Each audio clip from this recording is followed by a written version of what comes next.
18.5 in the previous quarter at the end of March, and at the end of June, it was 16. So that's 2.5 points down, but it's also pretty much lower than where we were at the end of last year as well.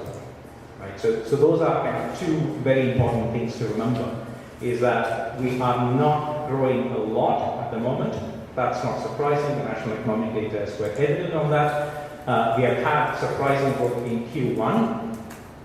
Hold on to that thought, but we still then, what we saw was in the month of April, we actually saw the economy go down. Right? The economy shrank in the month of April. Now, in the Greater Manchester data, and to an extent the wider Northwest as well, one of the key causes for that reduction in the Greater Manchester Index was the performance of the manufacturing sector. Okay? So the services sector is actually doing a lot better than the manufacturing sector. The manufacturing sector has certainly shrunk in the previous quarter. That's the 3 months ending the 30th of June.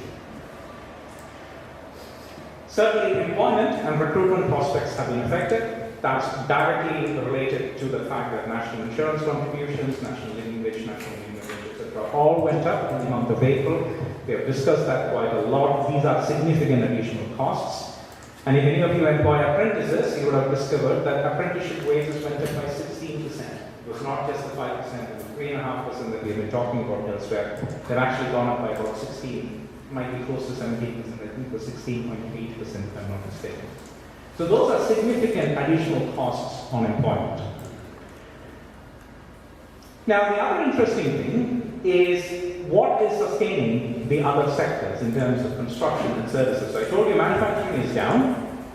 So let's just take a very quick look at that. Please focus on this fluorescent green line on both of these charts. That's the manufacturing sector. Two things to note again. One is the roller coaster performance. So down in one quarter, up the next, and then down again. That has been pretty much the trend for about 4 or 5 quarters now in the case of the manufacturing sector. So it seems to have never ever stabilized really. There might be a few reasons for that. One is obviously the international trade situation. So what I think happened was because of the anticipation of tariffs towards the end of the previous financial year, it would seem that a lot of shipments were probably busted. So if you remember, one of the key discussion points with regards to tariffs was if the goods are already on the sea, in a ship somewhere, would they escape tariffs or would they not? And it was really interesting because there were contradictory opinions about that. But nonetheless, the business expectation was that if those goods are shipped out, then they would escape tariffs. It's a lot more complicated than that. And of course, we now in the UK have got an agreement with the US for much lower tariffs than many other countries.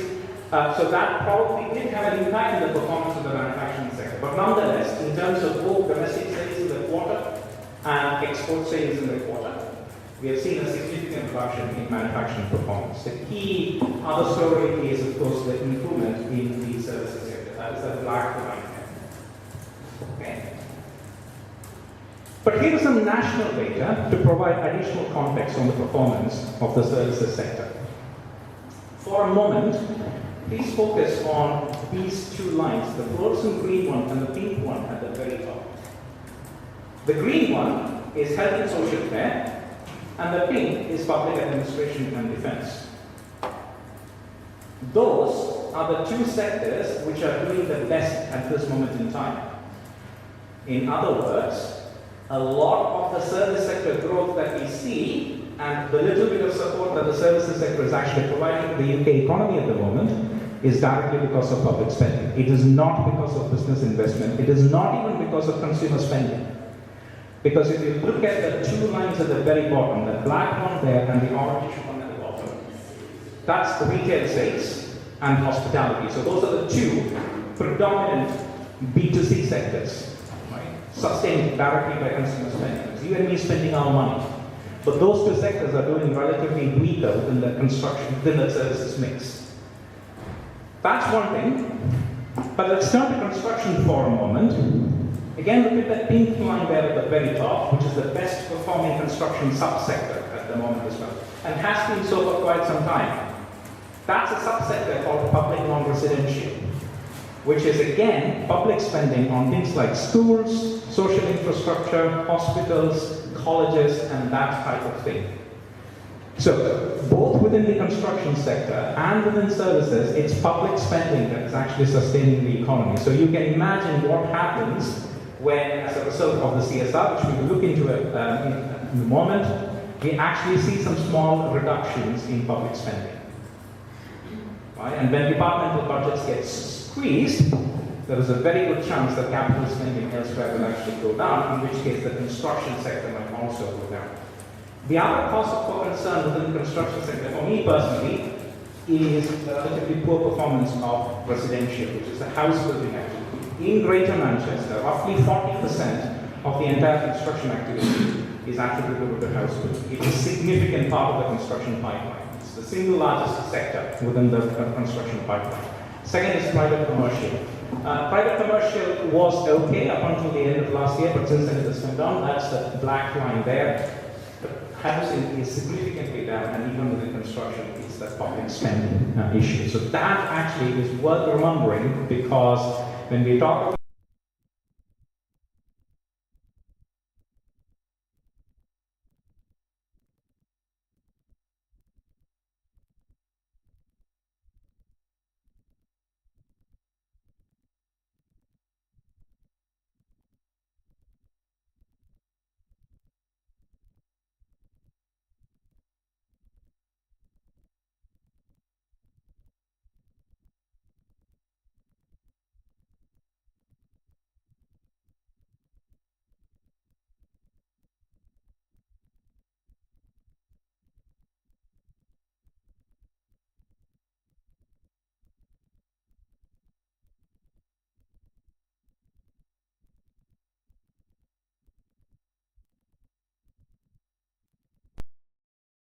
against a basket of currencies recently. Even B2C seems to be struggling. So remember they're talking about the vaporization in art fairs and so on. So all of that is also indicating an economy that is under stress. Okay.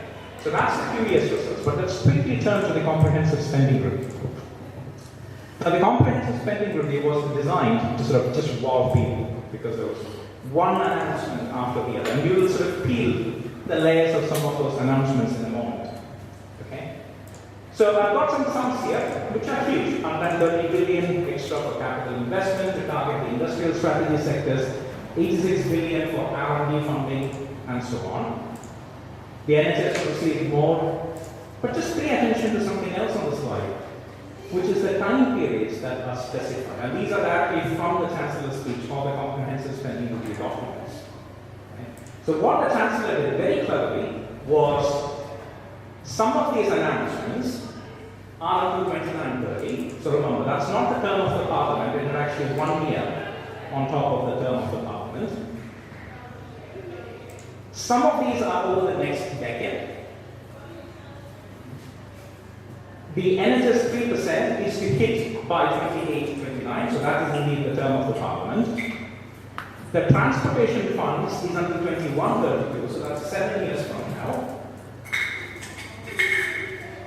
There's 3.5 billion for Transfer Express, and then the total departmental budgets are expected to increase by 2.3%, but that's also for the term of this Parliament.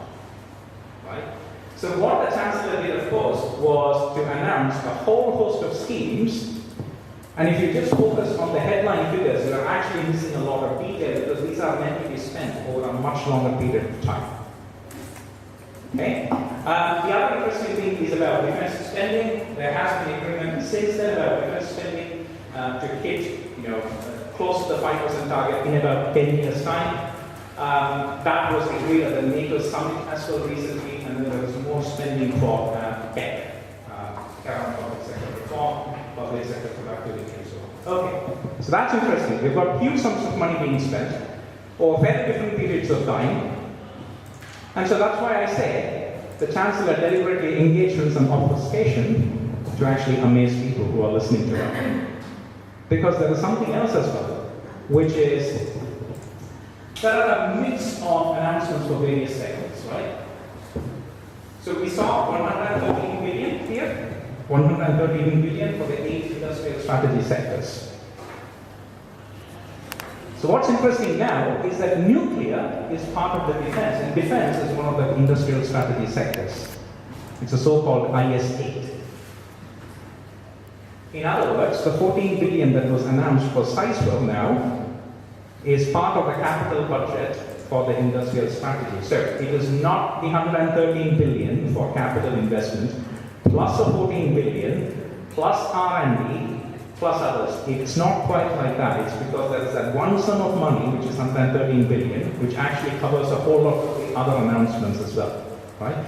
That's not a new trick. I remember the integrated rail plan a few years ago, where the headline was about we are spending 96 billion on improving rail transport in the UK, but actually there were announcements which had gone back as far as 2017, which was included in that 96 billion. So money that had already been spent. So again, it's not a new trick, but we have got to call out government for what they are. Okay. So if you see things about defense spending, industrial strategy, it's highly likely part of the 113 billion that she announced anyway. So it's not extra money, it's just one envelope of money. But there is something else as well, which is that they also want the non-protected departments to actually reduce their administration budgets by up to 16% in real terms. So the growth in departmental budgets is only up to inflation, because we have nearly 3.4% inflation now, so departmental budgets are over a period of time expected to increase by 3%. But actually the administration budgets within departments, so that's your revenue spending, is actually expected to go down, or the Chancellor wants them to go down by 16% by 2029-30. So again, term of Parliament plus 1 year. Okay? So what is likely to happen is that those non-protected departments like DEFRA, DCMS, Home Office and Justice will all suffer.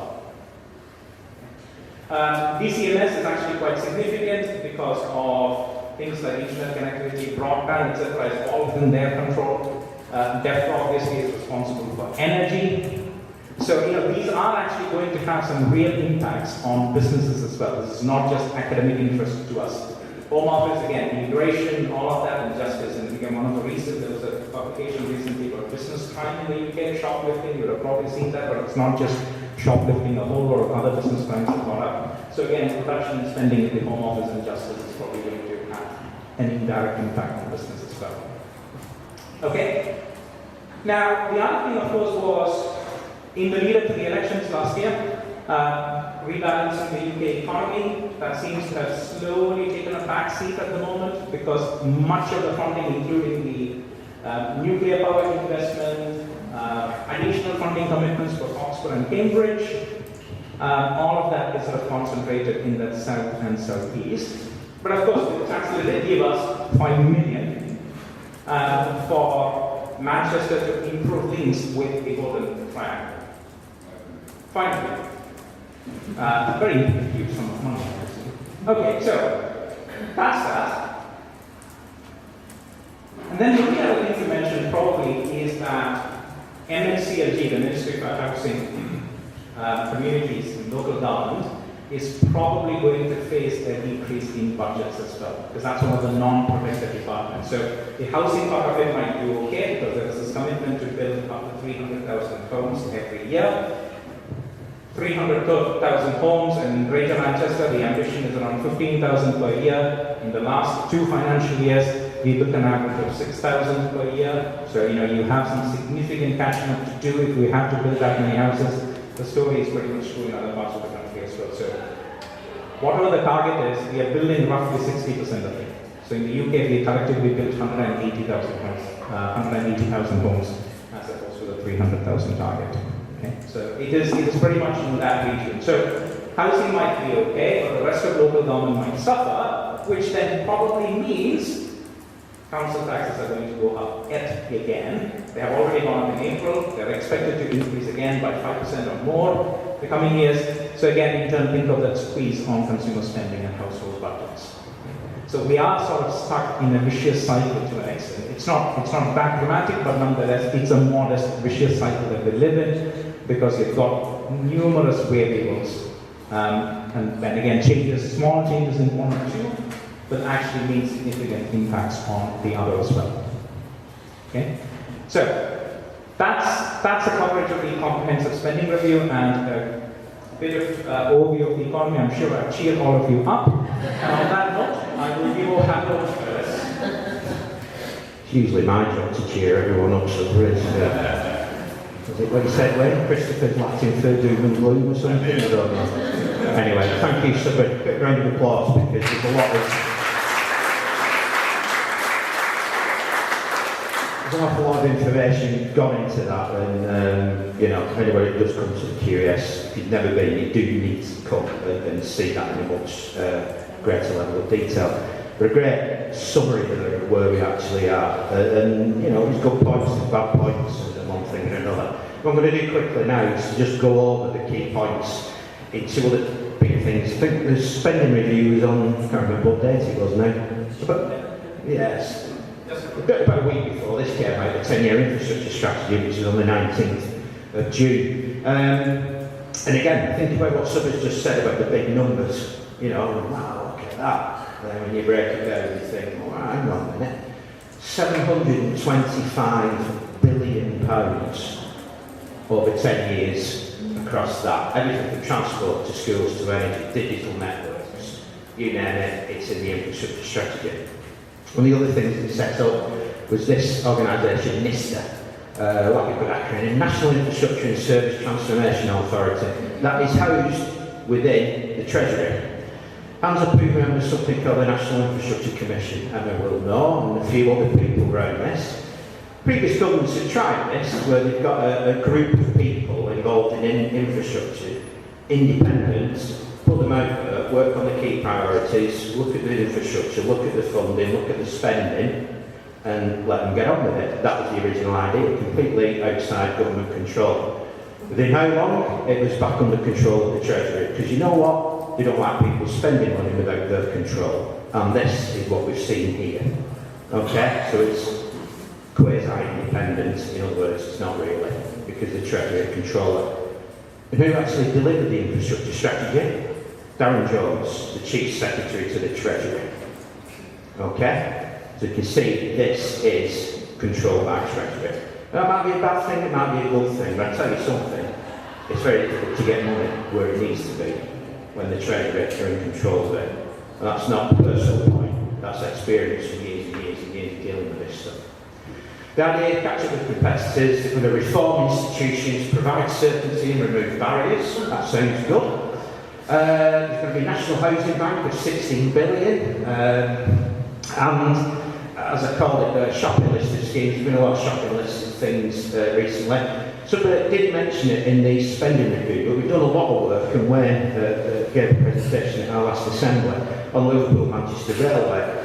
And what we wanted to do was make sure that that was in the spending review, that the funding was set aside to confirm development of that. A brand new high-capacity high-speed rail line from Manchester to Liverpool, or if you're in Liverpool, from Liverpool to Manchester, depending on where you are. Stops at the airport, stops at Warrington Bank Quay.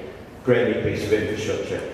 Wasn't in the spending review. Okay, the Chancellor alluded to it in the speech around, and wait till you see what we've got lined up for Northern Powerhouse, more details in the coming weeks. So we thought, infrastructure. Northern Powerhouse in the coming weeks. So again, no mention of it in there, no confirmations actually in there, we just left dangling in the coming weeks. And there is the planning infrastructure bill as well, which will deliver some of this. So hot on the heels of that, we have the 10-year industrial strategy. I think it came out 4 days later, which made our jobs a real joy for a few days. This came out in autumn last year as a green paper. Green paper was when government put ideas out to people for feedback. It was called Invest 2035. It said 8 priority sectors, high growth, high productivity. They're the 8 priority sectors. There's a couple of obvious ones missing, which we need feedback on, including construction. We've got 1.5 million housing target, and yet construction is not one of your priority targets. No social and healthcare, and no hospitality and logistics. Anything like the fundamental sectors in the economy that you need to basically keep your economy going. No mention of that in any of the. So it was launched on the 23rd of June, like I said, 10-year plan to make the UK the best country to invest anywhere in the world. Bear in mind, 10 years, we keep it 10 years, 10 years, 10 years. The next election is in 2029. Okay, just have that in mind. So all these are set on decade-long investments, and we've seen some of that in the spending review. It's a horrible phrase, IS8, Industrial Strategy 8. These are the 8 priority sectors, and you'll see and hear that. I hope that disappears, because they absolutely hate that. It sounds like something James Bond deals with or something, doesn't it? Are you in the IS8? Well, crossover and synchronisation with the spending review and the infrastructure strategy. The industrial strategy is the real big piece right at the centre of all this, with bits feeding off it. No overlapping, it's a bit like a big sort of Venn diagram, really. But it is an important bit as to where the direction of travel is for government. There will be a new Industrial Strategy Council. Currently it's an advisory board or an advisory council that's going to be set up in 2026. And it's actually going to be headquartered in Manchester, which was on page... Yeah, I'm just going to say it was like 2 pages before the end of the document. Literally, it's one of the last things that's in there. And of course, everybody missed it. But, that's could potentially be quite important. Because the more we get those sort of things away from London, the more people can actually see for themselves what the state of the country is, and probably now start to act on it. So that's scheduled for next year. GM is also going to be hosting various hubs and parts of the tech clusters. I did mention Northern Powerhouse Rail again in the coming weeks. Again, that phrase for the 3rd time. Okay? I did a blog recently called How Soon Is Now. I'm not sure when in the coming weeks means, but it's government talk for some time in the future. There was a paper sent out before this that overlaid and picked out the pieces for Greater Manchester in the industrial strategy, infrastructure strategy, and also where these crossed over with the spending review. It's a very complex picture, but there is a bit more clarity now over what the direction is going to be. We know what the key sectors are. There's still some issues around construction, around these others, and locally, and on Greater Manchester this is causing a little bit of concern from the point of view of, well, hang on a minute, certainly social and healthcare is a massive sector in GM, but where is it in there? So we've got, we've got some issues to deal with there, but there's clarity over there. We've got the money, we know what the money is, tend to dig through the long grass and get into that. The money's there, the strategy's there, the plan's there, in part. There's still a few more things to come.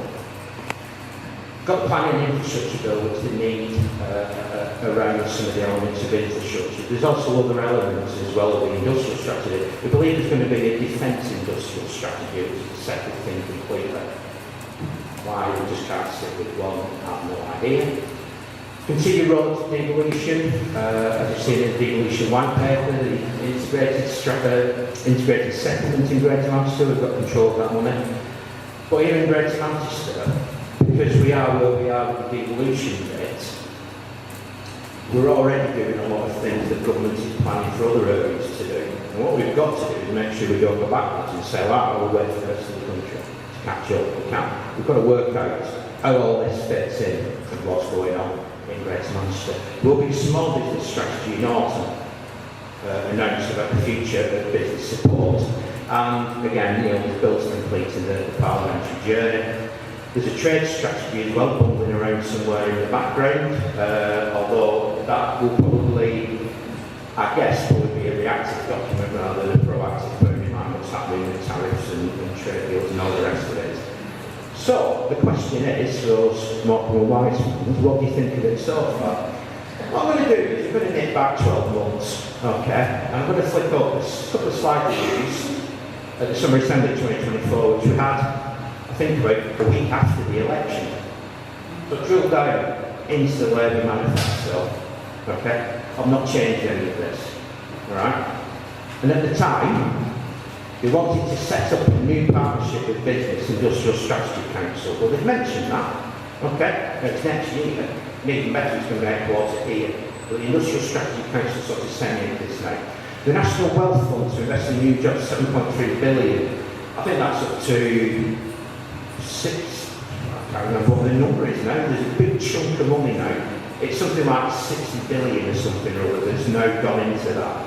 So that has been done, but at a far greater level than what they anticipated there. Planning reform to build 1.5 million new homes. Okay. Now, let's talk about semantics. They're not saying they're going to build 1.5 million new homes, although that's how it's been interpreted, and that's actually what they mean. They're going to put the planning reform in to allow that. Here we are, the planning infrastructure bill has not gone through Parliament yet. I think the latest figures show that overall it was about 300,000. 180? Out of 300,000 target in the last year, this came in when they were elected, it got to 180,000. So we're already 120,000 behind in the first year. So it's just going to get worse. Devolution of power across England, something moved.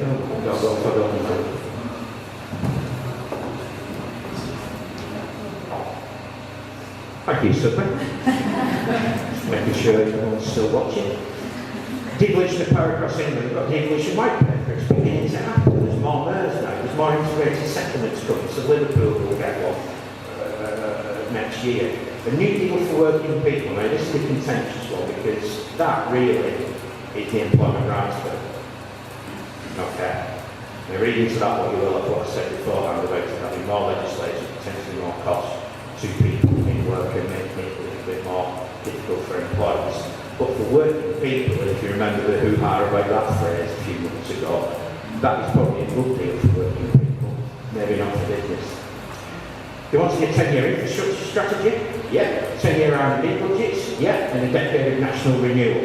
That's all that's been done. Okay? Whether they're going to, well, it's been announced. Whether they're going to do it or not is another issue. But actually, they've done that. Here we go. In England, Labour will replace business rates. We've got Chris Fletcher here. It became transformed business rates very quickly. And they're still yet to do it. There was a paper out. That's going nowhere pretty fast because, like a lot of governments, when they get into business rates, you can see people do that and step away from it. It's just too difficult. Statutory requirements for local growth plans. Local growth plans are now a thing. They're working on them in Greater Manchester, so they will get rolled out. The Great British Railways is still not fully up and running, but that will happen in the next couple of years. The legislation's in place, that's all part of that rail bill, and MERS will have a role in designing services in their areas, and that's what basically Andy Burnham is after. Got the buses, got the trams, got your bikes, let's look at what we need to do now with the trains. And the target is by 2028, I think, there'll be 8 commuter rail lines, and about 2/3 of the stations in Greater Manchester run by the big network.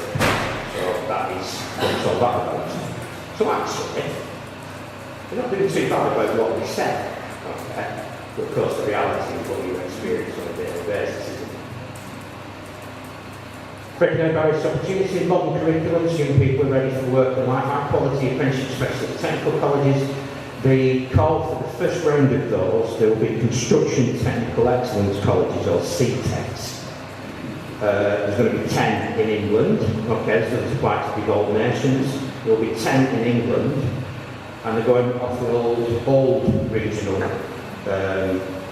geography, so that will be the northwest, alright? So there'll be one college in the northwest, that's Cheshire up to Cumbria, and this side of the Pennines, there will be a Construction Technical Excellence College, or CTEC. The bids have just closed for that. We'll obviously keep our eyes open on that, but again, that's been done. Skills England, as I said, is now in place.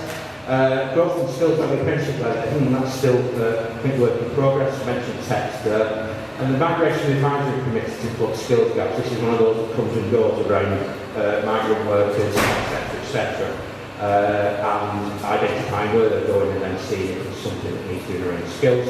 Clean energy superpower, that's pretty much all in place. We have the Great British Energy Act now to do all that, but again, that is sounds very simple idea to do, but very difficult to actually implement. So that's where things are after 12 months. You've heard a lot of information about the background. So we're going to have a Q&A discussion. I want to know whether or not the government's nailing it or failing it. Are they doing what they said? Are they actually delivering on it? Because they are in a lot of cases. But what I'm really interested in is that what you feel like. Because ticking things off a list can be very different from actually having to do it on a daily basis. So I'm going to shut up for a minute, hand over to Emma, and obviously if anybody's got any comments or questions, then please stick your hands up. Emma. So we'd really like to hear from you now. What do you think about what's happened so far? And what are the things that you think slipped under the radar? Just to know what your views are on that. Is it what you expected? Do you think the area is sort of framing it? But before we do that, I just want a round of applause for Chris.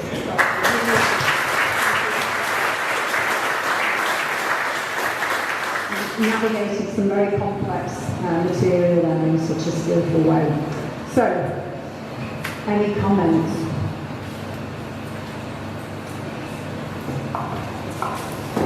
I probably don't need a microphone, to be honest. Chris, probably one for you actually. So, I've been involved with the latest government's business growth strategy for the last 12 to 18 months. Okay. I know that they just published something about it and asked for comments and evidence around business growth, particularly for small businesses. And they've just appointed a new small business commissioner, of course, as well. What's the impact of that, yet if any, on what we're talking about in terms of the economy? Is there a massive driver to understand the commitments and the contribution that small businesses make, given it's 99.5% SMEs in the UK? Myself in trouble here. I'll go back to one of the comments on Suffer's slide, right at the bottom. One of the things we got back from the QES is somebody put on this still well listen to small businesses. And I think that, unfortunately, is the case. A lot of this stuff, you'll be in systems, you'll understand a lot of this. You'll know this is falling right within your wheelhouse, isn't it? Now, obviously, you've got supply chains, so that could be where this starts to impact on small businesses. But when you look at what they're actually doing from a legislative point of view, about making it easier for small businesses, nothing's a great amount in there that actually makes it easier for businesses. A lot of it will come out in the small business strategy when that gets delivered. My concern about that is that they just start to tinker around the edges and try and tidy a few things up instead of actually being brave and saying, what we've currently got doesn't seem to work. If we're going to deliver this, then we need to do something a little bit more radical. So, straight answer is, I don't think they're listening enough. We have meetings with Jonathan Reynolds, we feed stuff in, QES goes to all our MPs. You know, we wrote to the Chancellor about the NICs January. Must have got lost in the post because we've not had a reply. Now, I'm not expecting a reply, I'm not expecting that. They have that letter, I know they have that letter, they spoke to the advisor, and there's nothing coming back. So I think when things start to get a little bit too difficult, it's sort of, let's just step back a bit. Can they do more? Yes, they definitely can. They can always do more, other governments could have done more as well. But I think what we've got to do now is ignore the government, certainly in the 20 odd years I've been doing this, that sets out these types of plans and these sort of details, we've got to maximise that and jump on that opportunity. Yeah. Because they're making it easy to go back to them and say, this is all great, but actually if you don't do this, none of it's going to work. So that's there's a nice answer I can give you. No, that's fine. I pay lip service to it on this end. I think it'd be important for milestones along the way of those plans too, so we can measure. I'll just add one thing, which is the difference between the time that it takes for some of these big strategies to have impact versus how rapidly small economic developments can actually have impacts either, right? So they might actually ease doing business and actually make it easier for small businesses to form part of the supply chain and so on. But there's something about here and now, which is if you're all being hit with extra national insurance contributions, you need to write out a really tough period for some of these to have a positive impact, maybe 3-4 years down the line. I don't envy the Chancellor's position, but that is something which is quite real and has an impact now.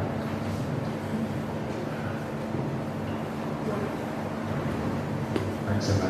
I think the two areas that's most confusing is first of all the employment side, where they want to be more employee friendly, yet penalise employers in the recruiting process that makes it more difficult. So everybody's got budgets, everybody's got targets, so your biggest cost is your headcount, and therefore you're making it difficult to employ headcount. The second one is politics is politics, and you know, Super nailed it carefully. They write it to confusion. You know, by this year, and you read headlines, don't speed read headlines. You mentioned the railway. I was lucky enough to sit with Steve Rother and Emily Byrne, who were absolutely in the know, yeah? And that was a massive surprise to them that the Liverpool Manchester wasn't mentioned, because they were like, oh, he's got to do it, because reform's rising, they've ignored the North for so long, this has got to happen because Starmer's job's on the line kind of thinking, yeah? And yet, there are two chances. One was suspended, there was three chances. One was interested, and they glossed over it. So you think, hang on a minute, you know, are they really? I mean, nailing it or failing it.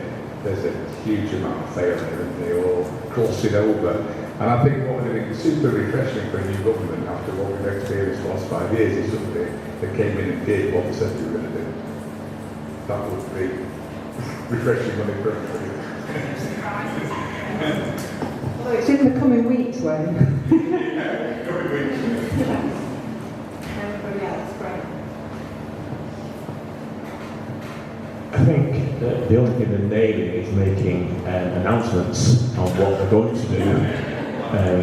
Where they're failing is they can't afford the announcements that they're making, and the only way they can afford it is to tax, which they said they're not going to tax the working people or anyone. And so, yeah, it's failing 100%, and I think the QES has just proved that. You know, there's nothing positive in the QES apart from the government spending, which is giving you a little bit of a boost, and as we've seen, they can't afford that consistently. So, yeah, there's certainly no nailing going on.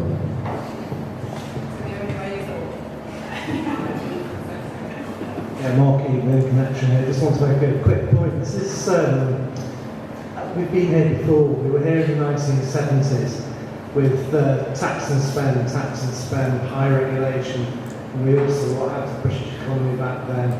And I'm afraid my own view is it's back to the future. Okay, any other comments?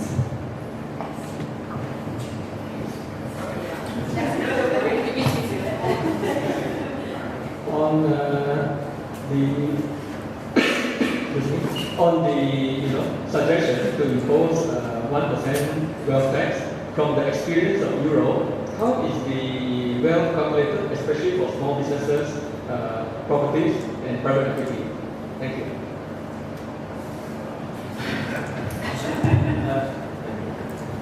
As far as I know, it is for 10 million and above, so it's probably not going to affect the large majority of small business owners, because I think if you look at the average net worth, it's much smaller than that.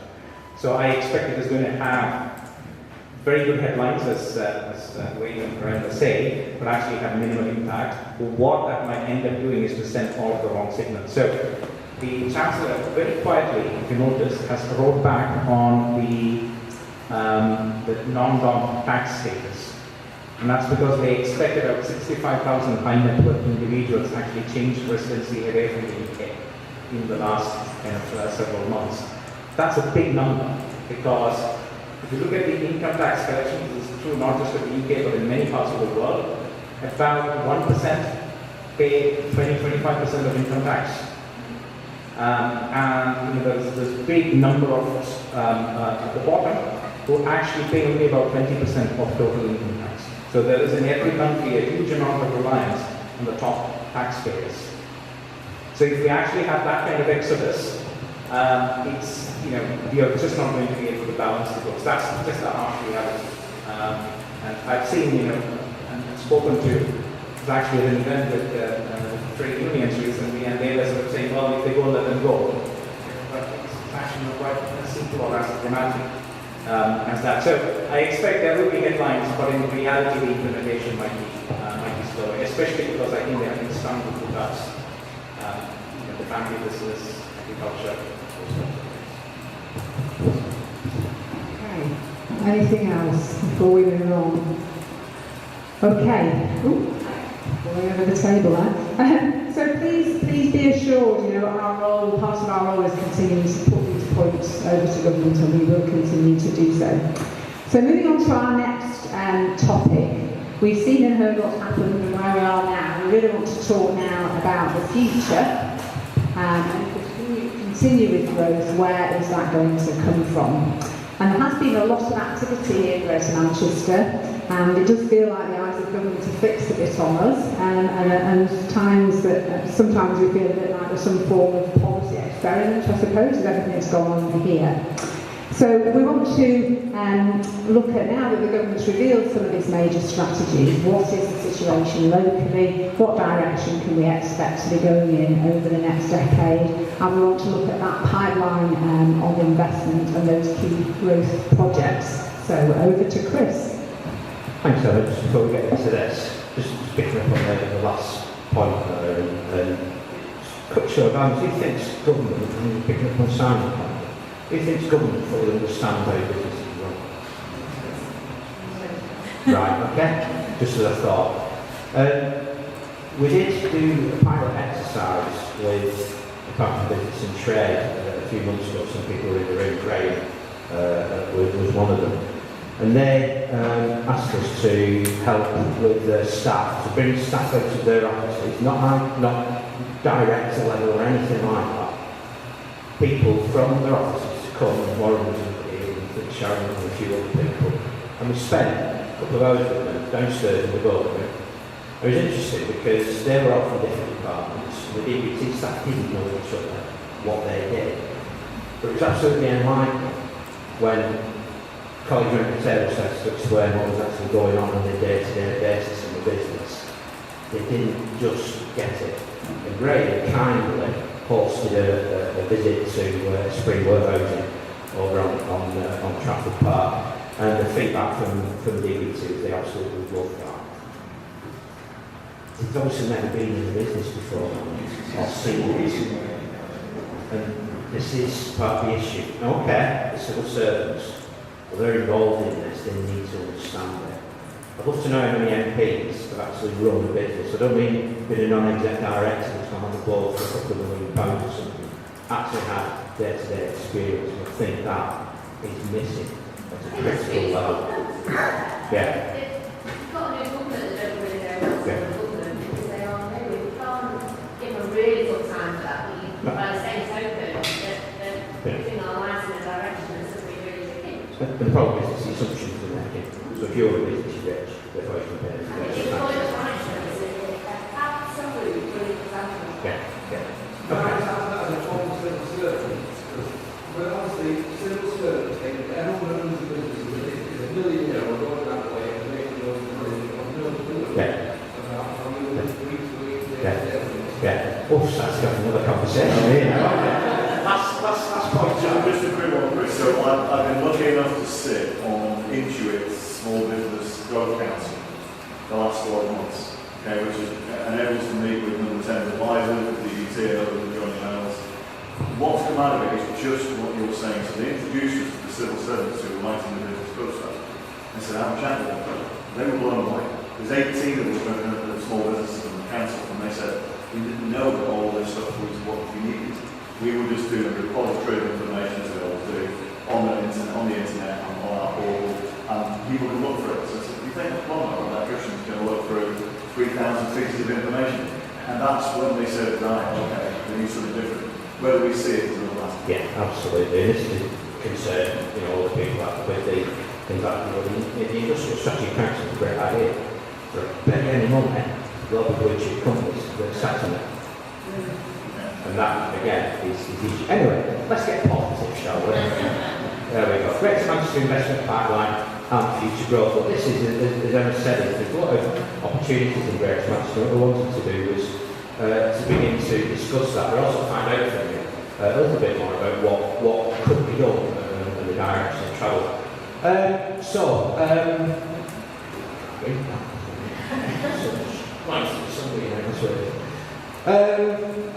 So like I said, before Assembly, you hopefully had a paper that outlined things that happen in Greater Manchester, specifically related to the industrial and the infrastructure strategy. That was set out there. There's a huge list of local opportunities that come from the LSIP local plans that were launched in there, local skill improvement plans. There's a QR code. If you've not seen them, scan that QR code and have a look at them. No matter where your area is in Greater Manchester, no matter where your business is, in which area in Greater Manchester, Wigan, Bolton, Rochdale, wherever it is, we don't know what's going on, what the current state of the job market is, where the key focus is going to be over the next few years. Scan that, have a look at it, download it, all we put together by the L6 team here. There's going to be a Greater Manchester strategy. Yeah, the strategy not had one for 5 minutes. That apparently is going to be relaunched tomorrow, I think. I can't track any details right around it, but the Greater Manchester strategy is going to be updated and relaunched tomorrow. Come back to that in a minute. One of the big things that is going to be happening is this idea of an investment pipeline in Greater Manchester, which will underpin a lot of this, and will also act as that filter between what national government's doing and what needs to happen here in Greater Manchester.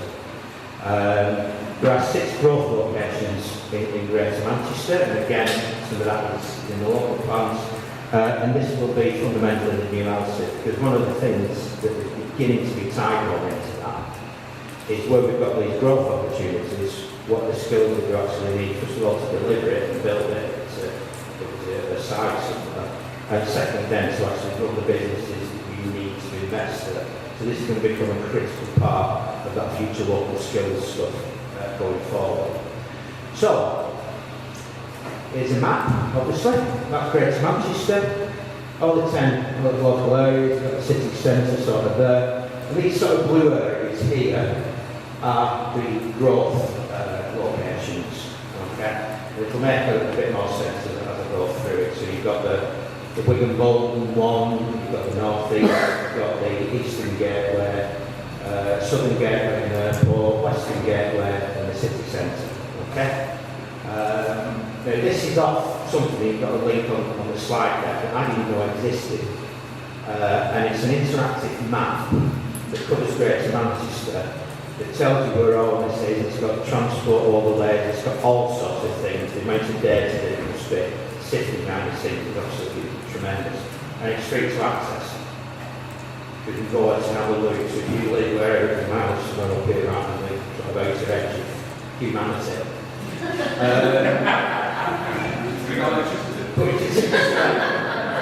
It runs out straight there. Just a screen again. But it's interesting to see where it is. There's a lot of housing going on here where I live, and it's drill into those sites when I see completion dates and everything. So it's a really, really good piece of work. I don't know if it's I'll give you the link, yeah. It's alright. And it's only just been launched, I think, really, to be quite honest. I've never seen it before. So we've got where we are, you see. So it's great piece of work. Ignore all that. These were investment areas are going to be. And what we're looking at here, well, growth locations. I mentioned the Wigan Bolton growth corridor. That's now called Northfolk.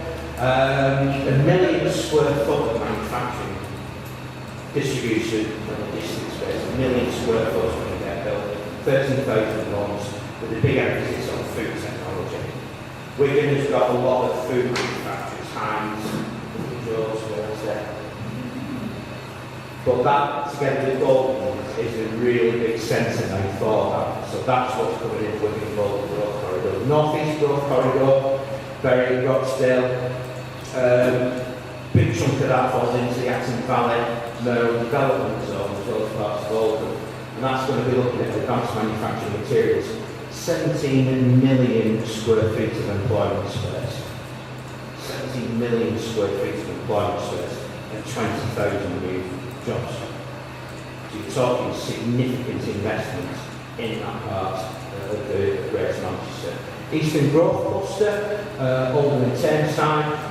Got the Ashton Merle Development Zone. A lot of that is focused around tech and employment opportunities, around St Petersfield development. There's also a major redevelopment going on at present, or will be in Oldham Town Centre, which is a huge piece of work. You've got the airport and Southern Growth Corridor, that includes Stockport, South Manchester, a little bit of traffic. mixed Manchester. If you go down near Terminal 2, you see the whole the building's already up there. Mixed Manchester is going to be a huge innovation exchange, Manchester Innovation Exchange, what the MIX stands for. Includes the Metro into Stockport as well, which was announced before the spending review, but is a critical part of it as well. And continued growth in industry around the airport and those transport, including a new station for the local Manchester Railway. But I'll tell you that. Western Gateway, Trafford Park, Port Salford, connections to Liverpool, including LMR, that includes Trafford City. We've also got the developments on Old Trafford as well, where some football club wants to build a new ground or something like that. 90,000 new jobs and an additional 7.3 billion GVA to the UK. That's not all what's expected, but that's the level of redevelopment we want to start to bring in Trafford Park. And finally, we've got the central growth cluster, which sounds like a horrible disease. We've got Manchester Salford, got the investment zone, something called the Manchester Salford Smile. That basically links the hospital, the university, right through to the innovation bit near Chapel Street and the university. It's got the innovation hub. You've also then got things around Victoria North as well, which is a huge development around Victoria Station. So all these things are going on. There's so many opportunities and so much money being thrown around at the present moment of time in Greater Manchester. And these aren't all, you know, in 10 years or whatever it is. Some of these are live now. Some of these are actually happening now, or will be in the next couple of years. So it's absolutely critical we know what's going on. That is the link. Where are we? Yes, that's the link, mappinggm.org.uk. You can have this afterwards, and like I said, just click on it from that. It's a great piece of, it's a great thing to just have a look at about what's going on in your locality. That link there is to get more details about the growth locations. The other bit in the background is the Places for Everyone, which is the new sort of strategic development plans up to 2039. So that's saying how many houses, what's going to be built, where it's going to be built, etc., etc. Now that was just in 9 out of the 10 local areas. Stockport have not signed up to that, and there is talk about Oldham wanting to come out as well. That's a conversation that obviously the leadership in Oldham is having to have with Jim Ahern and Angela Rayner about coming out of that. But the Places for Everyone is that strategic development framework. So again, with all this going on, we've got all this coming out from governments and things that all fit together and whatever. What we've just got to do is make sure that we're aware of what's going on. It's part of our job here in the chamber to make sure that you're feeding you this information and keeping you up to speed. I mentioned the Greater Manchester strategy beforehand. I said on Wednesday it's expected to come out. I'd expect, and I don't know if it's just what I can gather from people, a big focus on skills, especially around young people and career pathways. I mentioned the MBAC a number of times before, the Greater Manchester Baccalaureate. Not a qualification, it's around career pathways, getting young people sort of ending year 9 as they go through that to make sure they understand what the career pathways are to future jobs and what qualifications they need to do to get there. To set up basically to balance it against the academic routes. So you've got an academic route and a technical route as well. This is all the opportunities sort of boundary. So work placements, T-level. By 2030, the ambition in Greater Manchester is to give every young person that wants one a 45-day work placement. That's not even 5 years off. There's an awful lot of work that needs doing there, and an awful lot of buying from businesses to actually get to that point. Okay. We have T-level students in the chair, don't we? Yeah, excellent. And the businesses know what T-levels are. Yeah, well, this is it. And this is the thing, because no matter you learn about T-levels and gradation, apprenticeships, and then this comes up, the feedback reading skills in them will just shut the tap off and just keep you what you've actually got. But that will become a very big focus over the next few years. It's going to build on the GM evolution journey. There have been 7 devolution deals so far, 7 since 2014. We're in the state now where there is the integrated settlement, but what can be done differently. inequality is a big word that will be in there. Get GM working, we did 50,000 people back in, and keep it working. A lot of it is going to be around prevention. So, you know, you've got good work to make sure people in jobs. Transport being network rail, I mentioned that, and the frontier sectors that there is in Greater Manchester and ongoing investment into that. A little bit about the LSIP, I'll be quite brief. That is another QR code that goes through to the new annual progress report that's been approved by Skills England.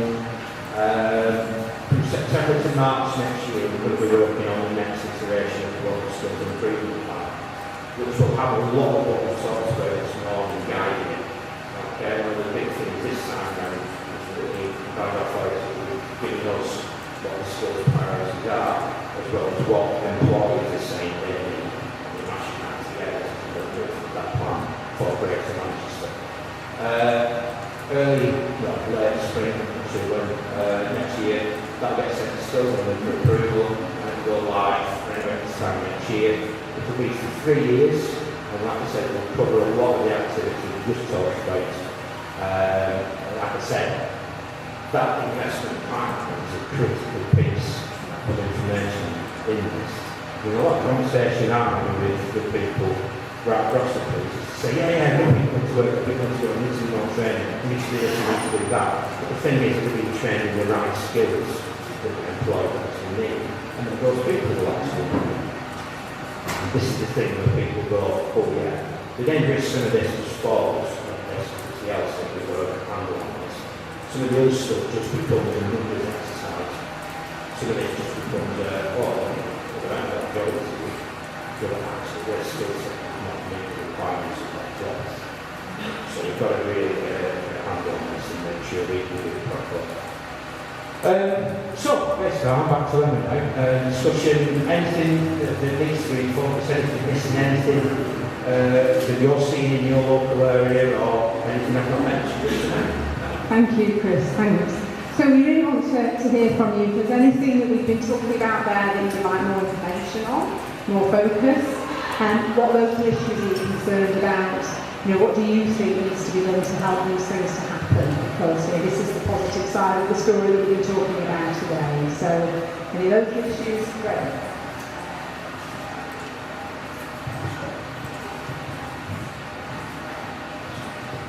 I think just looking at the one point that Chris mentioned where there's an announcement for logistics warehousing on the Wigan side and also more in traffic, it's crucial that it's going to be affordable.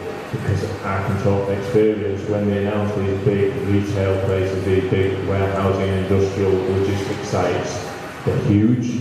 They get snapped up by the big pension funds, by the big FTSE 100 companies. Small business can't afford to even look at them, let alone get involved or be a part of it. So if they're doing this to help, 96% of the UK is SMEs, UK businesses are SMEs, yeah. They price them at just way out of SME price bracket. So some feedback has got to be, if you're going to do this, you've got to make it affordable for businesses to actually be a part of it and to get involved and to use it, because they'll just end up going to the big blue chip companies that you see all up and down the country, and they won't benefit the local economy other than a bit of employment. Great. It goes back to that understanding about small businesses, yeah. Question for Chris, actually. I'm just thinking about the GM working again on skills. And there's a big focus on employment, into employment. What is there for the young or anybody that actually don't want to work, actually want to become the employers, who want to be entrepreneurs in the future? What is the help for those kinds of people? It's a really good point, that, Warren. I'm not aware of being anything official like that, and I think that is a shortfall in the system. Not being anything thought that outside of what Greater Manchester could be doing, etc. Now, some of that may be funded from the point of view of where GMCC funded to train people or provision employees. But I do think it's part of that bigger picture It's part of that career pathway.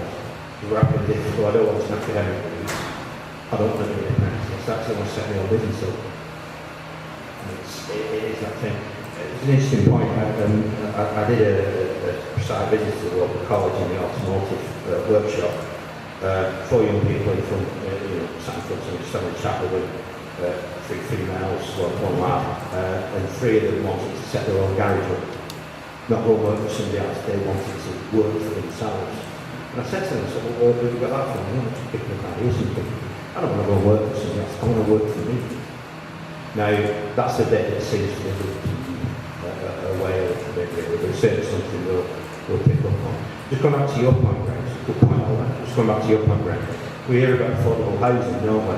There's affordable commercial space. So that's just got my brain going on that one. So yeah, I lost it with knowledge. So.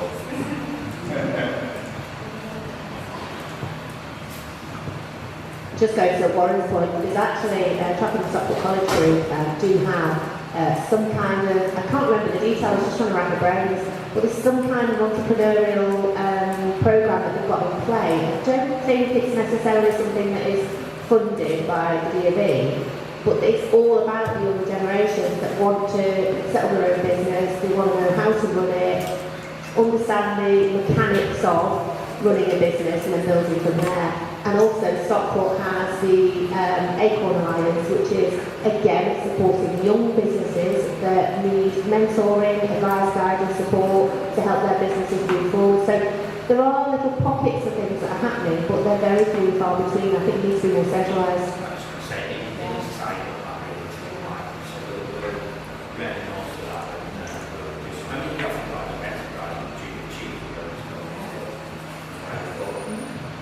Nothing that, as per the back or skills that actually Is it too late to feed into again now?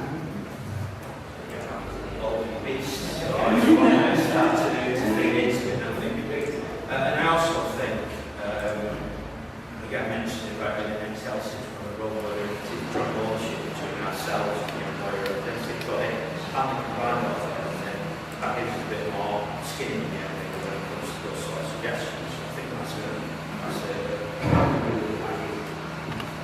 Thank you. Again, so on the same topic of how to set your own business up. In taking our GM business around, trying to take it around the world, I've seen in other countries, Southeast Asia, USA, Canada, that they're way ahead of us in terms of helping people on their entrepreneurial journey, innovation. Why would they sort that out? Question or point answer? I don't have the answer, but one of the challenges that we have in the UK is that a lot of the funding is based on targets. So the university, for example, has AI Foundry, Cyber Foundry, etc., and they do a great job. But the condition of the funding is that they have to actually touch X number of businesses, and there is an upper limit. So every business can have assistance which is only worth 20k or 25k. And actually that doesn't take you far at all, especially if you're thinking of the high-tech stuff. And I think what we need to have is a slight change in mentality and approach where you might actually end up serving only a much smaller number of businesses, but 1 out of 10 businesses might actually end up being a unicorn. Yeah? And our funding systems just don't allow that at the moment. There's a lot of money that is spent on funding, on business support, but it's the target-based approach. Sorry. I'm starting earlier than that to give people on their journey.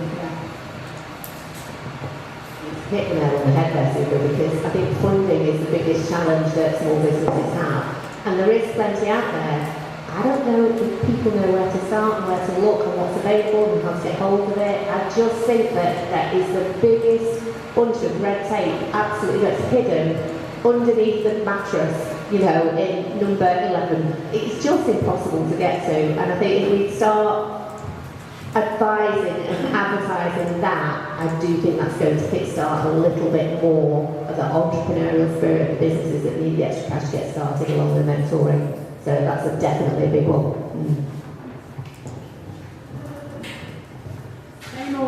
regional comments or other comments? Chris? Well, first of all, following to the comments made about funding, there was a debate some years ago here, when Chris Fletcher was here, about how small businesses find it very difficult to grow. And the part of the reason is that in Europe, the banks take real risks, and they work with people to grow. In this country, the banks don't take risks, they just take a risk if you've got a house that will take off you if you don't do well. But I was going to make one point that I just noticed about this entire meeting, and how we want to develop all these 6 areas and all the government plans. Nobody's mentioned at all how we get closer to working with Europe and put our paperwork and bring in investment. And that seems to be a subject that's died completely, and it's marvellous that Sam will deal with America about that as well. But surely somewhere in all of this, in a plan going forward to 2039, we need to be finding somewhere to get back into a close relationship with the investment in Europe and Europe. Yeah, thanks, Chris. Just on that point around access to finance, a couple of last week when we had the dinner with Gareth Bank of England and the Financial Policy Committee. We did last week or the week before, and consistently around the table, a good selection of members, different sizes, one thing or another. They're all saying it's just so difficult to get any finance now from banks. Just don't want to know. If they turn the backs on it, well, then you're potentially forcing people into more risky alternatives, and if they can get it at all. So there is that funding bit in there. And as regards close relationship with the EU and single market stuff and all this that and the other, I need somebody just to talk about sitting down and proper look at that, because I think, let's be honest, with the implied potential challenge from reform, I'm sure there's a lot in the Labour Party in government sort of looking at it going, we don't really want to go there because that is something that could be used against us in the same way that things like, migrant crossings and things like that is always a stick to batter people with.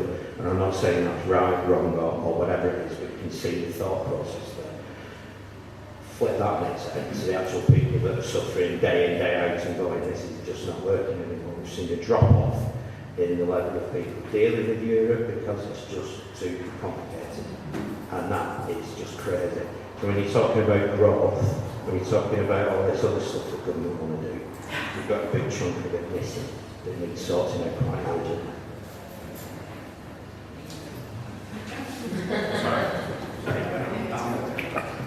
Hi, I just wanted to make a quick point. I'm Cinda Vida, I'm the Chief Representative at the Netherlands Business Support Office. So we're a trade office from the Dutch Ministry of Foreign Affairs. We've been in Manchester for 15 years now, right here in the States. So if anyone's interested to have a chat about Europe, you know, to do so. This is we support Dutch businesses to come here to know more specifically. So we've been building those trade relationships for the last 15 years. So please come and chat. Thank you very much. Question for Chris. 110,000 jobs were on the slide before. Sorry? 110,000 jobs were on the slide before. Who writes these and are they drunk? And second point, Chris, if I may, because that's just a fantasy. I've got 300 jobs in Manchester right now, can't fill. People aren't here. They're not here until we open our borders and be realistic about skills outside. Second point, who delivers it? Because the growth of the growth company is shambles. Oh, there's some comments. Who writes these figures? It's all done by some very clever people who look at these things and want to do them. Whether it's right or wrong or whatever, it's ambitious. It's a bit like the 1.5 million housing target, isn't it? Once things get into that sort of level, you've got to turn around and say, hang on a minute, let's just look at this. Well, it doesn't take away from the fact that this stuff's happened and we've got to absolutely maximise it. Whether it will actually produce that at the other end, I don't know. The point you make around filling jobs, and this is an interesting one, and we have discussions about it. So Sam, not so when it comes to the LSE, is it a skills problem or a labour problem? Both. Yeah, absolutely. If it's a labour problem, you just take anybody. Well, you will, because you can sometimes train those skills into somebody, depending on what it is. That's a very But if you've not got the people there in the first place, it's immaterial. You can't do it. The whole bit around migrant labour is really interesting because when it first started to get looked at with Skills England, going back about 20 slides on there, the idea was that it would work with the Migration Advisory Committee. There's a group set up, I can't remember what it's called. There's a new board being set up to look at these issues nationally. And I thought, oh, this is good, because what they're going to do is they're going to drill into those sectors where those skills are actually in short supply. People immediately jump onto health and social care and those sorts of things. So they're going to jump onto that and say, right, okay, we're going to make some exceptions here. We know there needs to be more British people trained to do those jobs, but in the meantime, what we're going to do is we're going to, loosen the shackles, as it were, and get more people to come in, and obviously do this on a short-term basis. No, none of that. All they're interested in doing is looking at the job occupations where there were shortages, but previously relied on overseas labour, and then what they do is they train people up in this country to do that. Now you tell me how long it takes somebody to do basic level training to become fit for a job, if they even want to do it in the first place. That's not an overnight fix. That's not a 1 year fix. That's not a 2 year fix. You have baked in a problem there right from the word go if you don't do it. That's a fundamental issue there. I'll die on that hill if you want to do that, because it just doesn't happen, okay? Who's going to do it? All of us, I guess, really. We've all got a part to play in this. Somebody's not working, we've got to identify it and see what comes out of the small business strategy, because that's looking at how that business support stuff gets done. We can do whatever we can do as a chairman just to get more people employing people or apprentices or whatever it is. And we can do what we do through the LSIP. But there's some big barriers at the top level that people are very firmly against changing the viewpoints on. So therefore we're always going to have to be banging our head against that particular one. Sorry, we'll go around. Part of that is really important. But I really join some dots about some of the opportunities that we're in the strategy and how we position Greater Manchester to take advantage of some of the opportunities. So there's a 2 billion fund around AI training and AI development. We've a company called iMedia that's invested in Manchester. We were lucky enough to be sitting with a round table with the Prime Minister and everything. And certainly some of the priorities of the government are around raising GDP for small businesses and helping small businesses using AI products, AI tools to try and increase productivity from a grassroots level. Manchester, we feel, one of the reasons we invest in Manchester as a business is we feel that Manchester is really in a leading position for AI in terms of universities, maturing institute catalysts, and system innovation, which you mentioned, Chris. We've got amazing talent pipelines coming through the universities. There's really good, strong AI companies being developed and already going on here. And Greater Manchester has a unique position of having 4,500 small and medium businesses involved.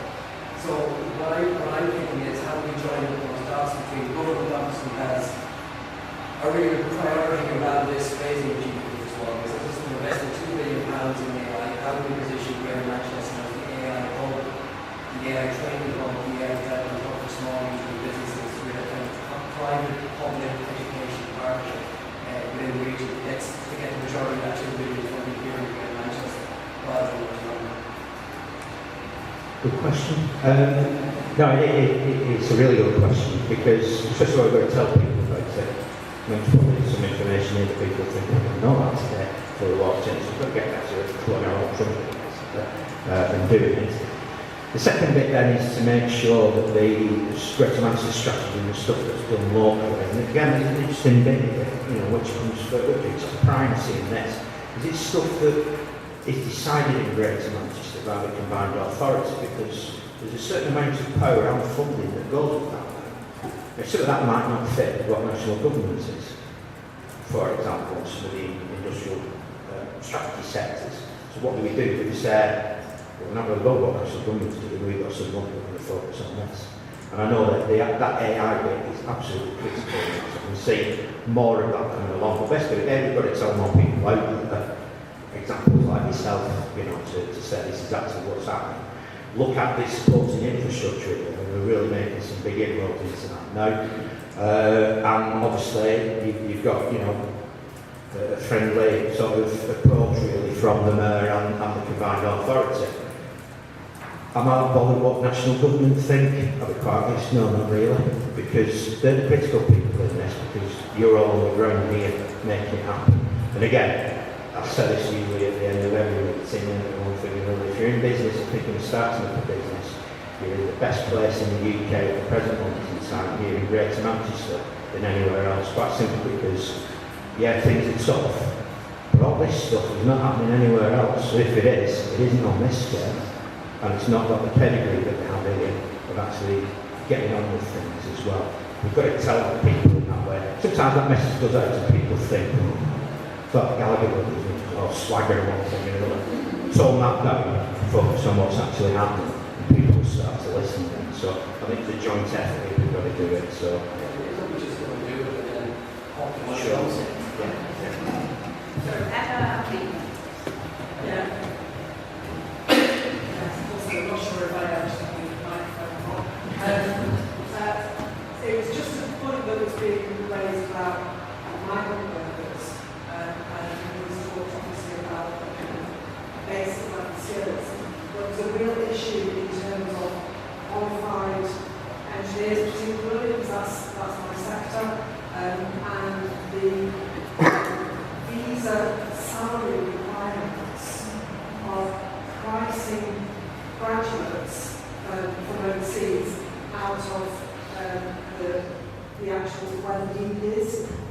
We are, I can't remember the numbers off the top of my head, in terms of the shortages of engineers that we have.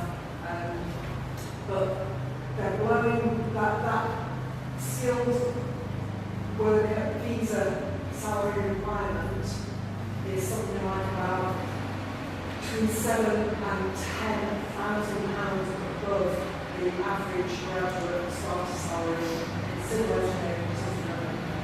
So we can't just buy in to fill those shortages until something else in the system is changed. Thank you.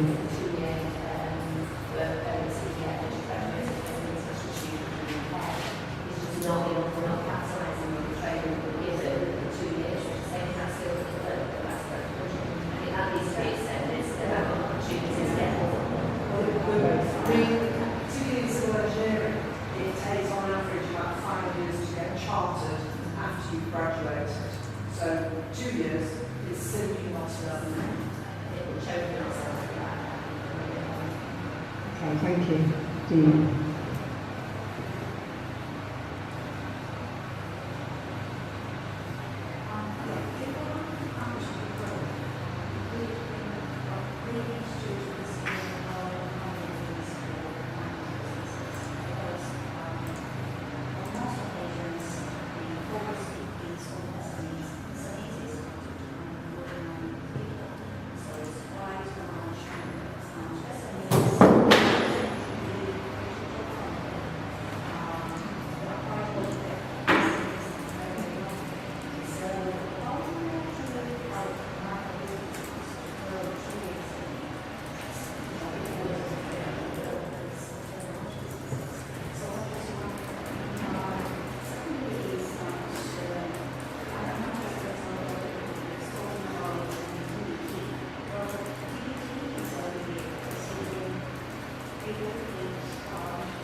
Do you think microbusinesses will be included in the small business strategy?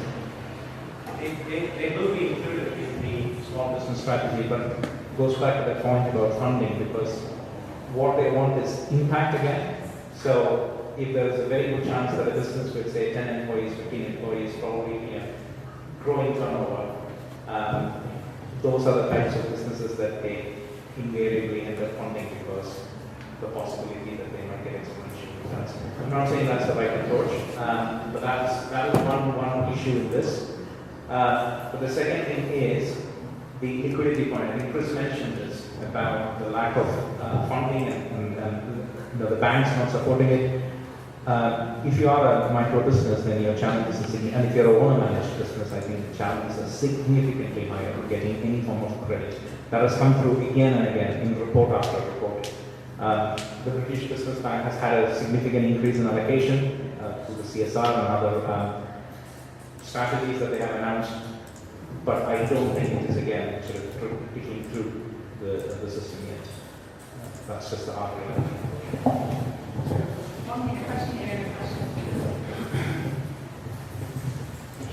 I read that the Labour government wanted to introduce a new kind of investment visa. And in relation to this, perhaps UK and Manchester in particular can draw attention to the schemes in Canada and Australia and even New Zealand. Like in Canada, due to the high degree of devolution, some provinces like Quebec, Prince Edward, Yukon and so on, they can have tailor-made investment, entrepreneurial and innovation visa to tailor-make to the local economy. And for UK, perhaps Manchester, like the Chamber, can lobby the government to have, including Andy Burnham, to have a tailor-made similar visa for Manchester, let's say AI and so on, to get entrepreneurs who invest in small business or this industrial policy to have the right to settle in UK, but they must live in Manchester under this devolution scheme. Similarly, just now the other member mentioned about the skill migration. Those who studied here, they cannot have the right to remain after 2 years. And the salary level of income level of 40,000 per year is way too high for Manchester. Because if you can get a lot of this very skilled labor from, let's say, University of Manchester and so on, at lower salary, why not let them stay? And for a lot of these foreign students, in Manchester, they come from countries which are emerging. A lot from India, China, Middle East, and their families are very rich. So if they can have a path, towards working, if not set up some form of investment visa, it will be a great help to Manchester. And of course, if they were to set up this entrepreneurial visa, they will be attracted to be members of the chamber as well. Thank you. Thank you. In the UK, we already have a similar system, which is that if somebody can invest £1 million, then they will get a 3-year investor visa. Well, they were trying to make changes to it. One of the issues again there is about the short-termism, because a startup business may not necessarily have had an impact in 3 years.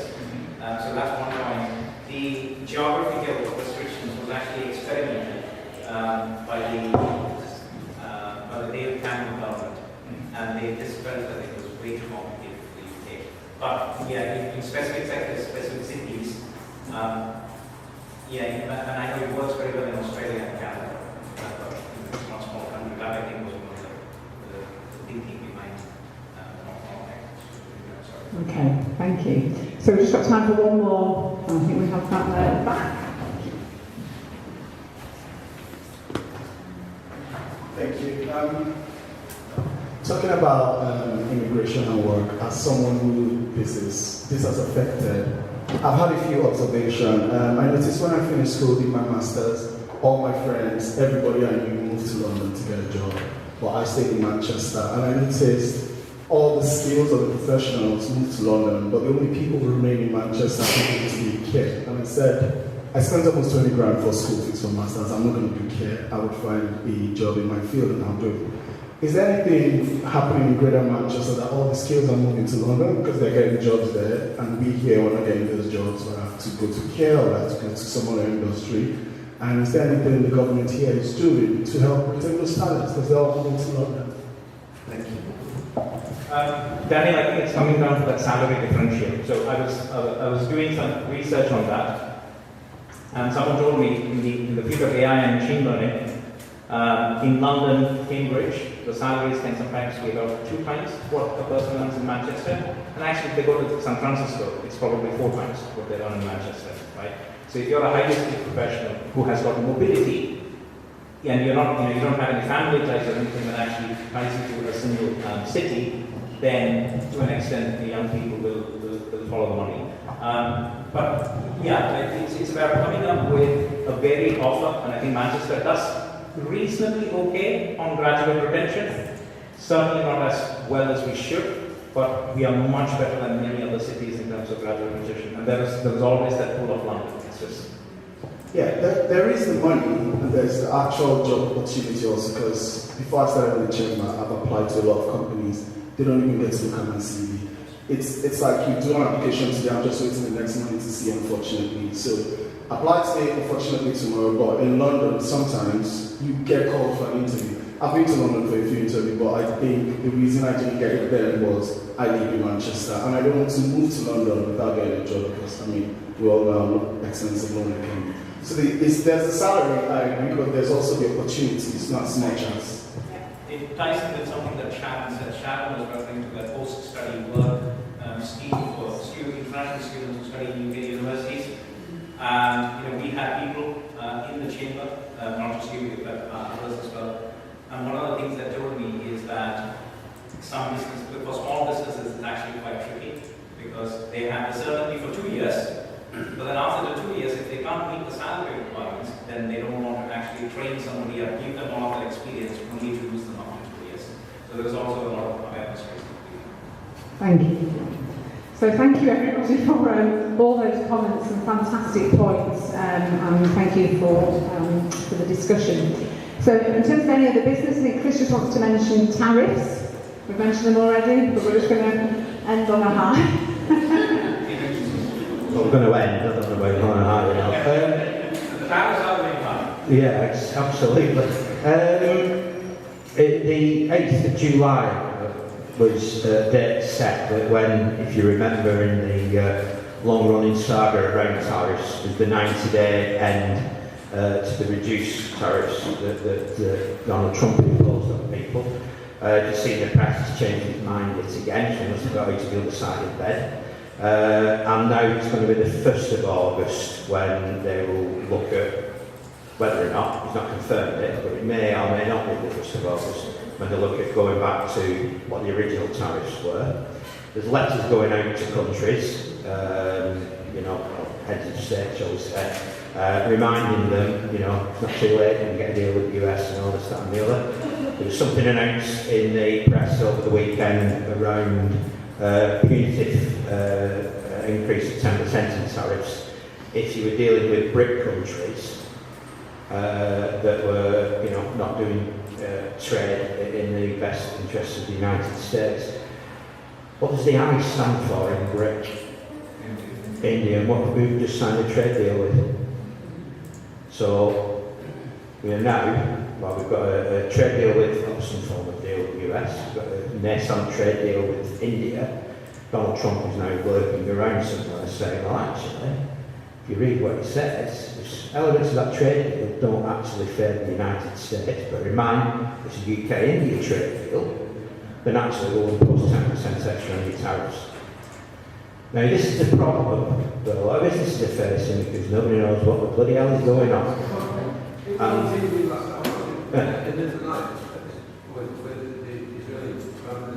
He still doesn't know what he's paying his tariffs. No, I know.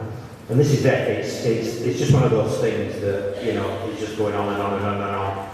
And who knows what the heck's going to be going on.